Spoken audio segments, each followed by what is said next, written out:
Kare Shalom and welcome to our watercolor journey. Like so many teachers and artists, I am absolutely addicted to stationery and art supplies. So today I'm going to give you a review of my newest acquisition, the Vinci Harbin Kolinsky Sable brushes. I adore them.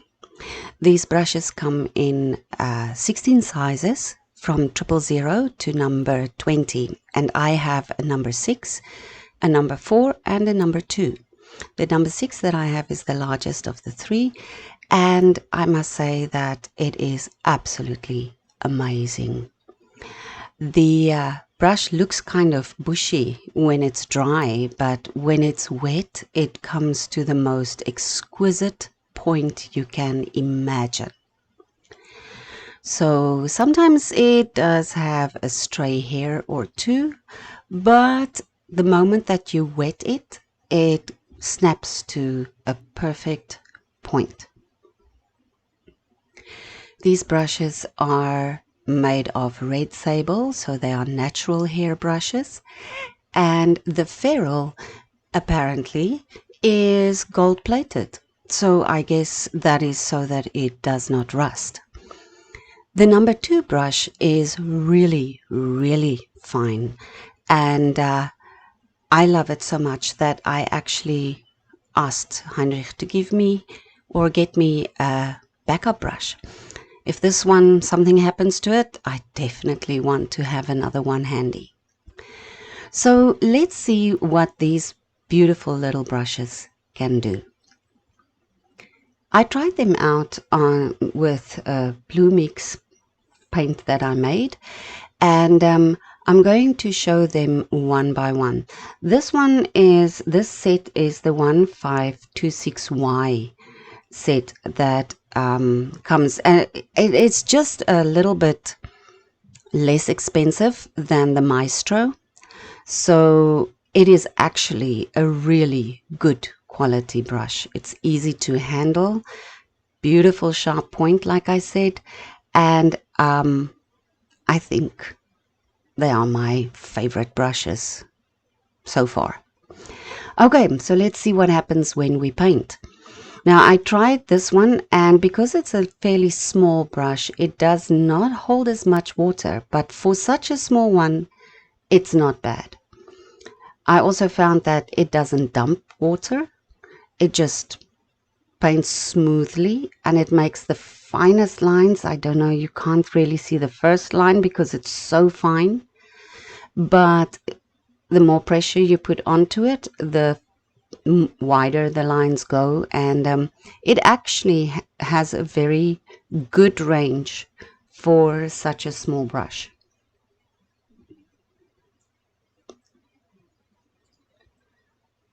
If you load it properly, you can actually get quite far with it. So in this one, this is the dump test. This one dumped a little bit in the beginning, but once the paint was dry, you will see later on, it is actually quite smooth. So it is not a problem. You can regulate it. The next one is the little leaf test. So make a sharp point, press it down, no dumping, and it snaps back to its beautiful point again. I also tried making circles, and this is actually usually a rather difficult thing to do with synthetic brushes because the hairs spread. But with this one, kept together in a nice point, and it made a beautiful, beautiful circle.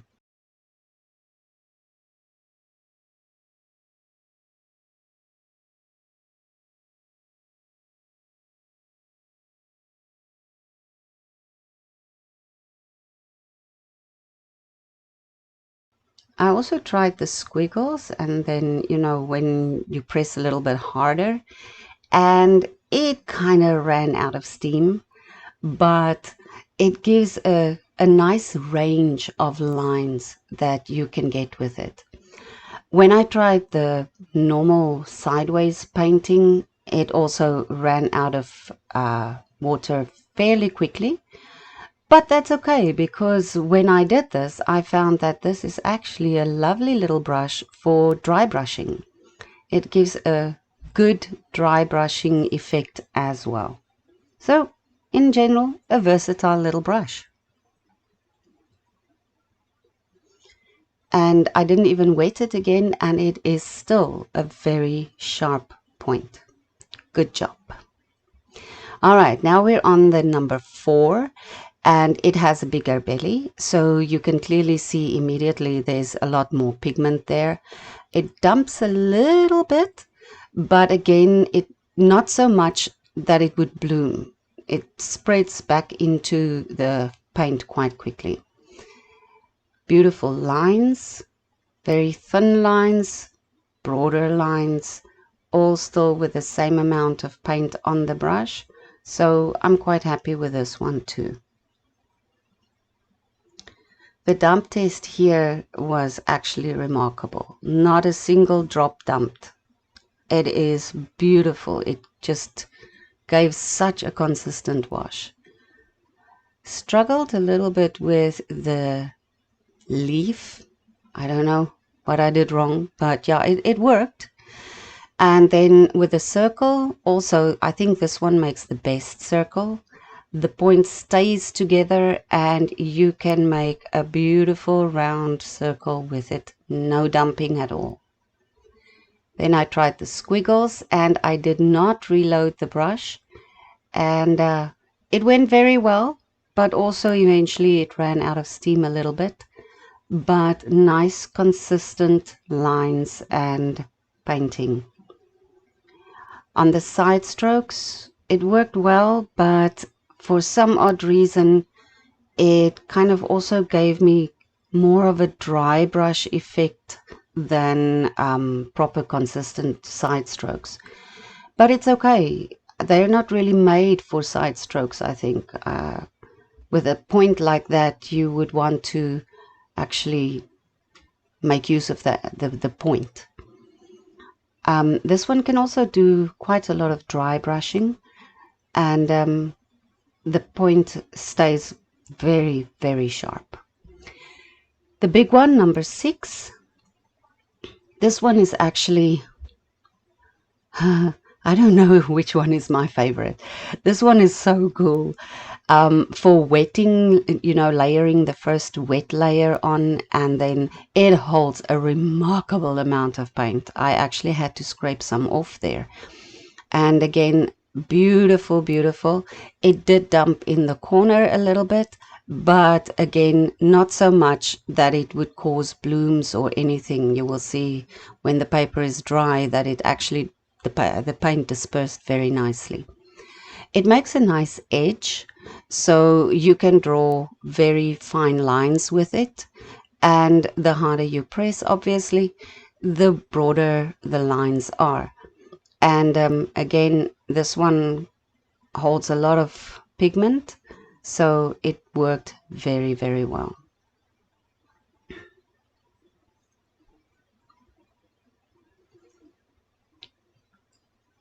On the dump test, it also did very well. It kept pulling the paint back in so that it doesn't dump it in little blotches every time you press it down.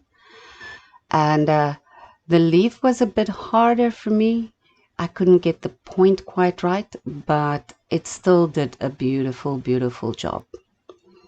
Circles, this one spread out a little bit on the circles, but in general also very smooth, very easy to handle. And if you are a better artist than I am, you are definitely going to get a nice round circle, not a skew one like that. On the squiggles, it did very, very well. Nice fine squiggle in the beginning, and it came out nice and broad by the end of the line. And again, lots of paint left to make a nice, good squiggle. Side strokes, yeah, if you use the point, it works well. And this one also at the bottom part of the squiggles, it kind of gave you some rough edges.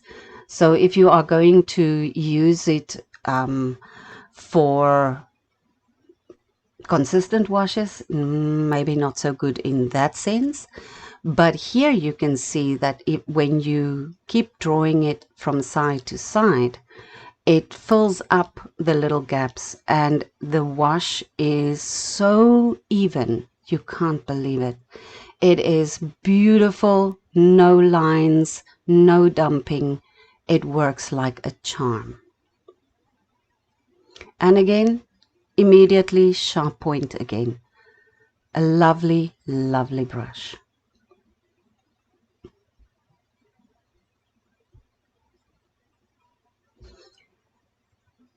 Once you've rinsed it, it sometimes poofs out a little bit, but the moment that you draw it over a towel, it comes back to a beautiful sharp point again. And it stays like that. Once it's dry, the hairs just poof out, but the moment you wet it, perfect point. Okay, so let's recap. That was the little one, the number 2. Beautiful fine lines, no dumping, very, very consistent washes. All the lines are there, and I'm actually really quite happy with this one. I use this one in most of my botanical paintings, so it's a versatile little brush that is absolutely my go-to. The number 4, nice and consistent, gives you wider lines, and there was definitely no dumping anywhere to be seen once the paint has dried. Not too consistent on the side brush, but yeah, it works. And for the larger washes, definitely this one works the best. You remember in the left corner there was a little bit of dumping, but once it dried, no dumping at all. Even in the circle, you can't see any dumping.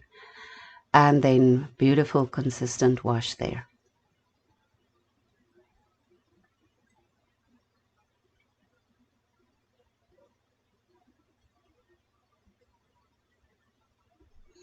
Okay, so that's my story about the Da Vinci brushes. I'm very happy with them, and I'm definitely getting a backup of the number 2. Most definitely. Well, I hope you will have the opportunity to try them out as well, and let me know in the comments what you think. Thank you so much for watching, and see you soon.